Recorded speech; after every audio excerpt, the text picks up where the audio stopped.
Saudações a todos e a todas. Vamos dar início à nossa primeira aula e vamos primeiro conhecer um pouco, né, sobre a disciplina aqui, sobre o minicurso, né, como é que ele vai ser, só para tirar as últimas dúvidas. E nós vamos fazer também aqui uma revisão, certo, sobre os princípios de desenho, só para refrescar a memória de vocês, ok? Vamos aqui saber sobre a disciplina, que é a nossa disciplina.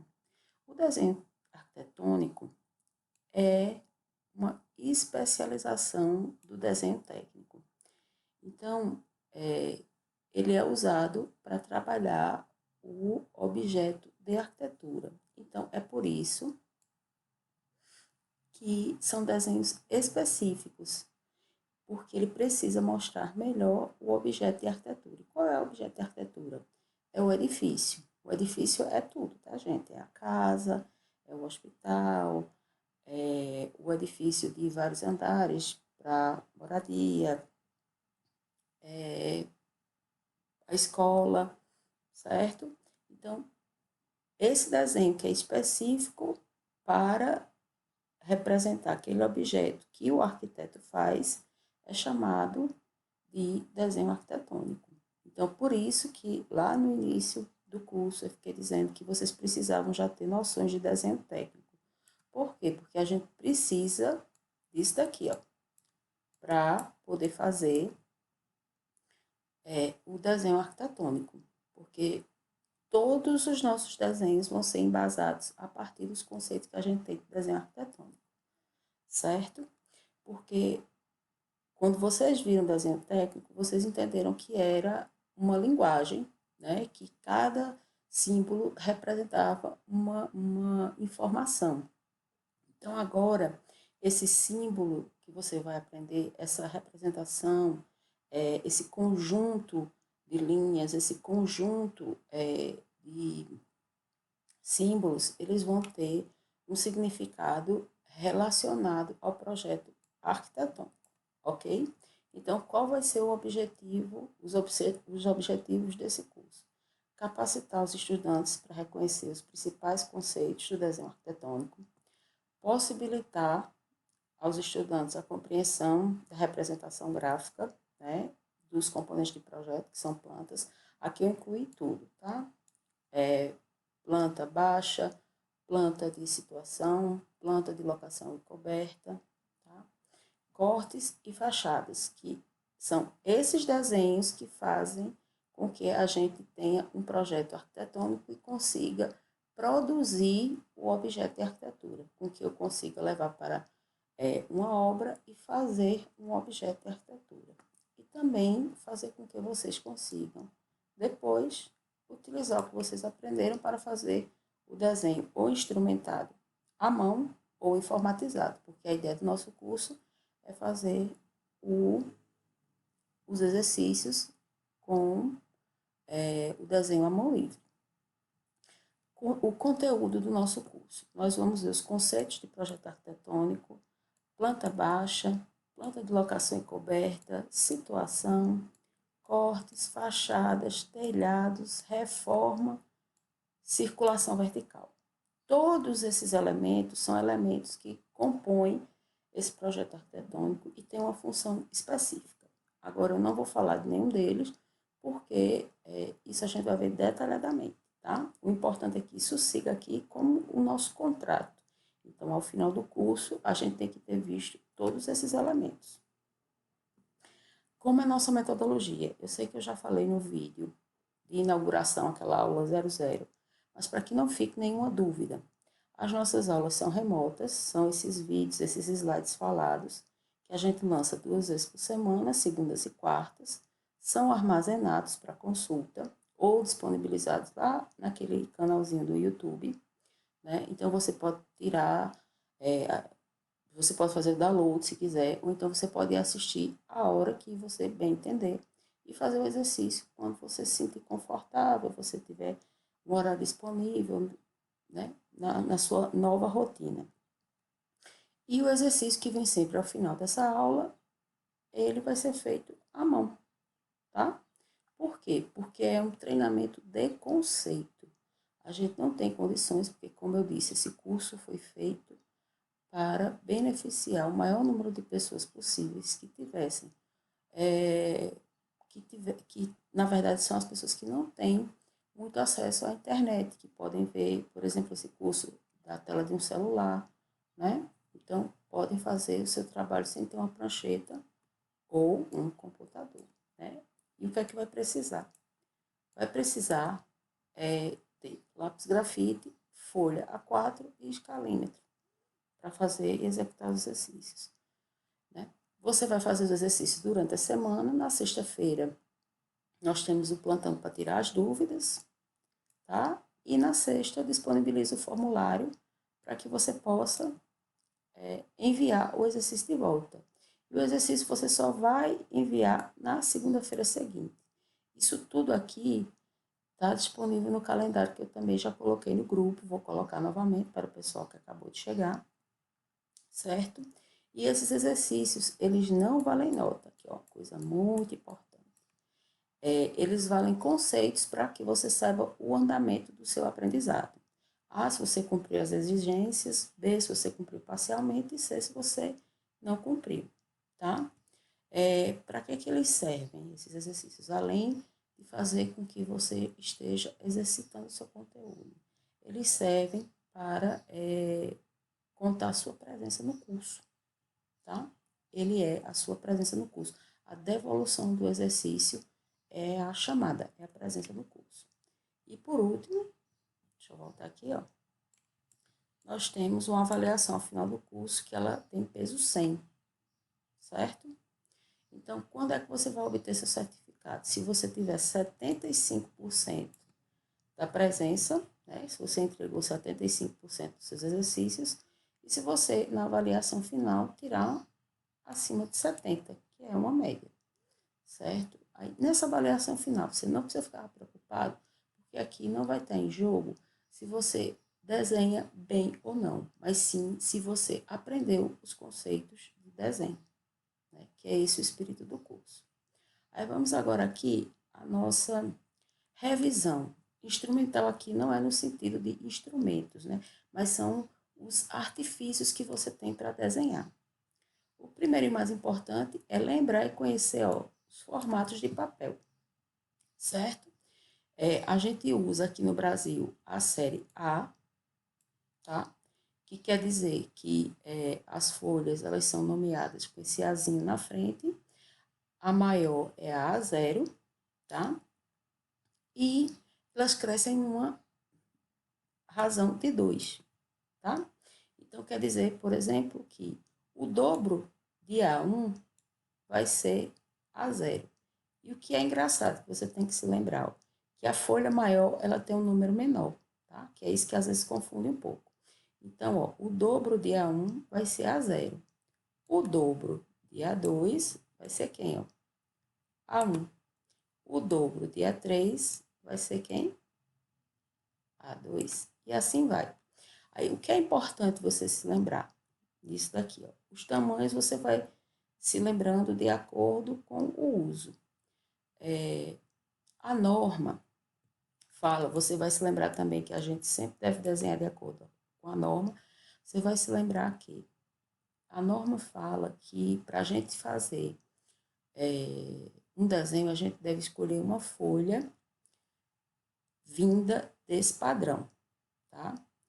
Mas você vai ver que na vida, por aí, um monte de escritório não usa isso. Mas a gente tem que ensinar segundo quem? As normas, ok?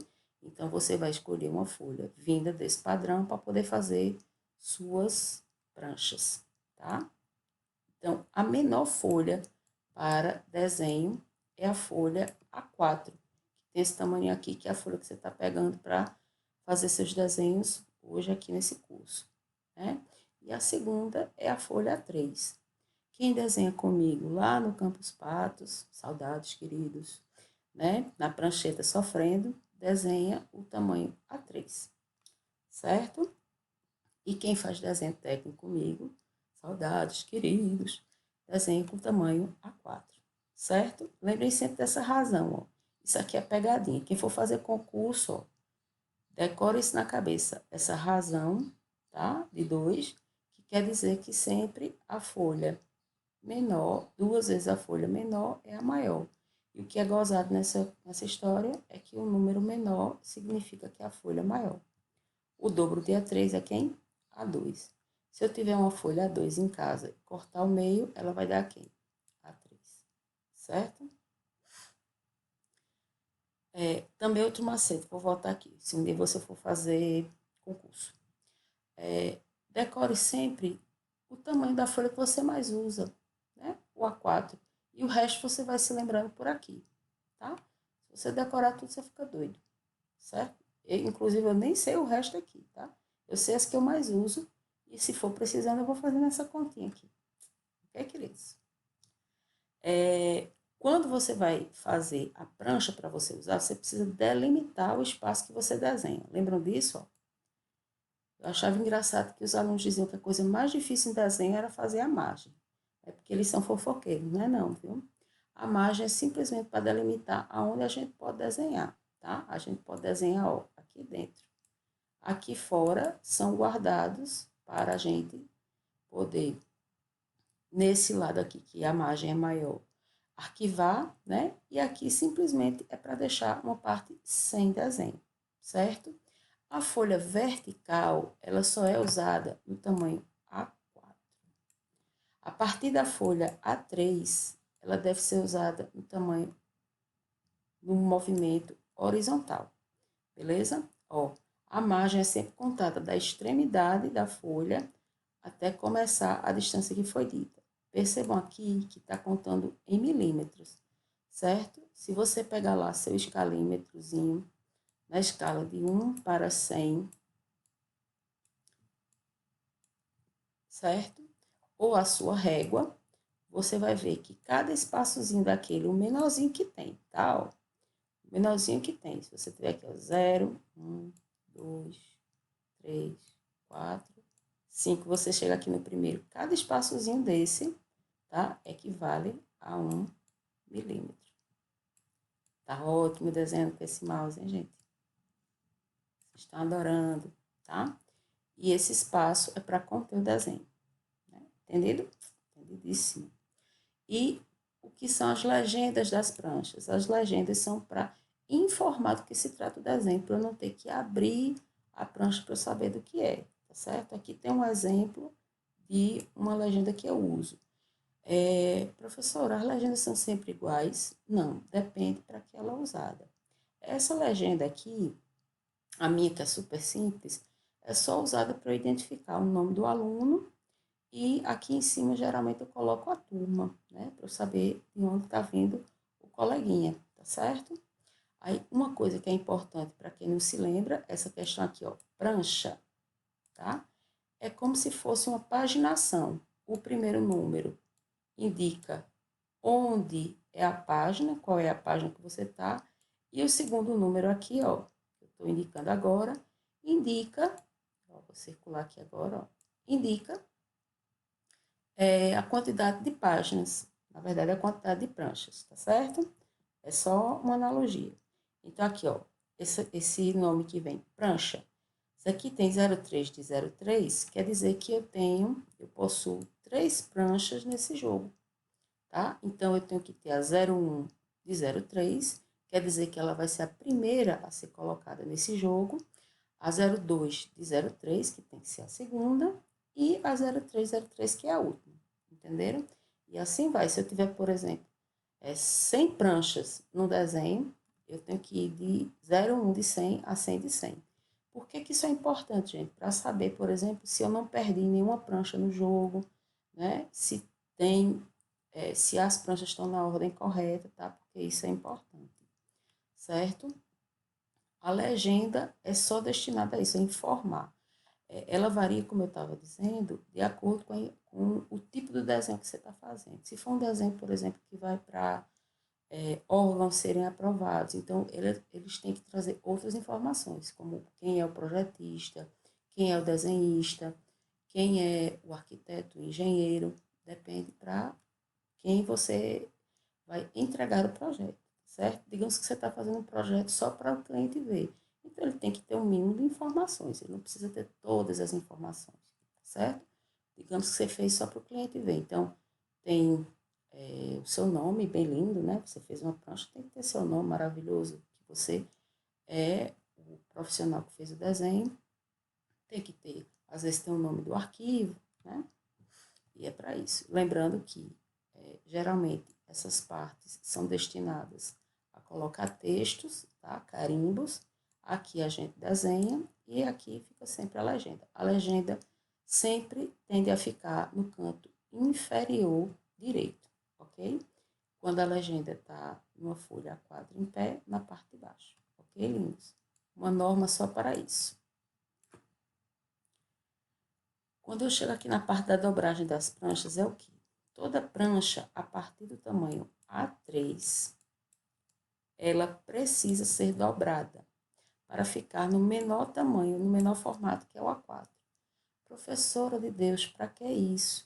Porque simplesmente, às vezes, o volume de pranchas é grande, a gente precisa conter o tamanho, e também porque as pranchas que são muito grandes, elas precisam ser dobradas, né, para diminuir o volume de material. Mas vejam, essas pranchas, elas só são dobradas após a conclusão do desenho, tá? Então, se você faz se você faz informatizado o desenho, você só vai dobrar a prancha, você não pode dobrar na tela do computador, viu, amigo? Presta atenção, em nome de Jesus, viu? Pelo amor de Deus. Maomé, Buda, tudo aqui. Presta atenção. Na tela do seu computador, você está fazendo a folha aqui, bem lindo, digitando, fazendo desenho aqui, tarará. Você vai criar a sua prancha e vai colocar, ó, esses pedacinhos para quando você imprimir sua prancha, você fazer o que, amado? Dobrar e ser bem lindo. Lembrando que sempre o lado esquerdo, ele é maior porque é onde a gente encaderna, é onde a gente prende, é onde a gente arquiva. E quando você lá, bem lindo, está fazendo o desenho na prancheta, você só vai dobrar no final. Você fica lá sofrendo na prancheta, sofrendo não, é mentira quem disse sofre. Fica lá desenhando coisa linda naquele grafite que nunca sai, né? Nunca suja a sua mão. E nunca nem o professor passou a mão no grafite, não é verdade? Se ele for ruim, então, nunca passou a mão. Né? Então, você só pode fazer isso no final, tá? Qualquer que seja o tipo de material. A gente evita a dobragem apenas do papel vegetal, mas mesmo assim, segundo a norma, também deve-se fazer o dobramento, tá? Qual a importância da legenda? Porque a legenda fica sempre na parte visível da prancha, para quê? Para que eu não precise abrir todas as pranchas e chegar lá e apenas olho o rótulo e vejo qual é a prancha sem precisar abrir todas. Entenderam agora para que serve? E aqui eu tenho uma coisa que é muito importante, que são as escalas. Ó. Você vai pegar lá seu escalímetro. A escala é uma relação que é feita entre um objeto e um desenho que o representa. Tá? Então, digamos que eu tenha um objeto que tem um tamanho real. Quando isso acontece, sempre vem escrito que a escala, lembra, 2 pontos é para, né? Então, aqui é a escala de 1 para 1. No lugar desses 2 pontos também pode vir barra, tá? 1/1 é a escala natural, quer dizer que o desenho, aliás, quer dizer que o objeto foi desenhado na escala natural, quer dizer que é o tamanho dele real. Mas digamos que é um objeto que eu precise fazer maior, eu preciso desenhá-lo maior para eu poder entender, ou então porque ele é um objeto pequeno demais, né? Então, quando eu aumento o desenho em relação, certo? Ao desenho original, eu tenho uma escala de ampliação. Aí, se vocês notarem, sempre vai vir um número na frente do número 1. Então, isso é uma escala, ó, ampliação. Quer dizer que eu ampliei meu desenho, que é em relação à escala normal, ao objeto do tamanho normal, tantas vezes. Aqui, ó, 1/1 era o tamanho dele normal. Aqui tem o número 2, quer dizer que eu aumentei meu desenho 2 vezes em relação ao tamanho normal, que era o tamanho dele. Natural, perdão. Não vou dizer normal, não. Natural. E se no caso eu tiver um desenho muito gigante e eu precisar fazer um desenho menor, tá? Eu uso uma escala de redução. Você vai ver que o número vai aparecer depois. O número diferente do 1. Aí ele é uma escala de redução. Ele reduziu um objeto em relação ao normal. Aí você vai ver aqui, olha como ficou menor. Porque eu reduzi, olha o número aqui, quantas vezes? 2. Né? Então, eu reduzi 2 vezes, tá certo? Então, para que a gente usa essas escalas? Geralmente para diminuir ou aumentar um objeto, dependendo de que a gente esteja interessado no desenho. Por exemplo, se eu sou uma pessoa que desenha joias, o anel é pequeno, né? Então eu preciso desenhar esse anel muito grande para ele ser produzido com o maior número de detalhes. Então, geralmente, eu vou usar uma escala de quê? Eu vou usar uma escala de ampliação. Mas se eu desenho agora, ó, meu desenho é arquitetônico. Lembra que desenho arquitetônico desenha o quê? Objeto de arquitetura. Edifício, casa, escola, hospital. Isso tudo são objetos que são grandes. Eles caberiam em folhas de papel, né? A4, não caberiam. Então, geralmente eu vou usar em desenho arquitetônico escalas de quê? De redução. Se você pegar seu escalímetrozinho em casa, você vai ver que todo lugarzinho, ó, você vê geralmente aqui, ó, onde eu estou riscando agora. Todo escalímetrozinho vai ter geralmente um, que vai significar a escala de redução, 2 pontos, ou às vezes não tem nem os 2 pontos, e um número aqui. Por que ele está dizendo que está reduzindo? Porque ele está reduzindo já em relação ao metro. Aí você vai ver que no seu escalímetro é como se ele estivesse reduzindo 1 metro. Então, ele reduz 1 metro 100 vezes, é a escala de 1 para 100. Ele reduz 200 vezes, é a escala de 1 para 200. 125 vezes, é a escala de 1 para 125 do seu escalímetro, tá? 1 para 50 quer dizer que ele está reduzindo aquele metro quantas vezes? 50 vezes. Estão entendendo? Então, o seu escalímetro em casa, ó, ele está baseando em quê? Em metro. Por isso que quando você chegar lá e olhar, você vai ver que todos estão na escala de redução. Porque ele vai ser usado para quê? Para trabalhar o objeto de arquitetura. Então, qual vai ser seu exercício? Seu exercício vai ser pegar sua folhinha de papel e pegar o seu escalímetro e fazer vários quadradinhos. O meu tá ótimo, viu? Quem ri do meu, dá um cascudo. Que vai ter 1 metro por 1 metro. Quem perguntar qual é o outro tamanho do lado de um cascudo. Porque quadrado é tudo igual, viu, gente? Só que você vai fazer em diferentes escalas. Você vai fazer aqui, por exemplo, 1 para 100. Minha letra tá ótima. Aqui, de repente, ó, você vai descobrir que é maior, porque aqui ó, é 1 para 50. E assim vamos, tá? Você vai fazer isso em todas as escalas do seu escalímetro. E você vai percebendo lá, ó, que é uma coisa interessante, que quanto menor for o número, maior vai ser o seu desenho. Por que vai ser isso, gente? Né? Porque quanto menor for o número, quer dizer que você diminuiu menos vezes. Veja aqui só nesse exemplo que eu dei. Aqui 1 para 100 ficou desse tamanho, mas 1 para 50 ficou maior. Por que, professor? Porque eu diminuí aqui só 50 vezes. Aqui eu diminuí quantas vezes o tamanho de 1 metro? Diminuí 100 vezes. Tá certo, gente? Então, por hoje, vai ser só dúvidas. Deem preferência ao WhatsApp, porque a gente se comunica mais rápido, ok? Foi um prazer estar com vocês e espero que vocês tenham gostado da aula de hoje. Um abraço.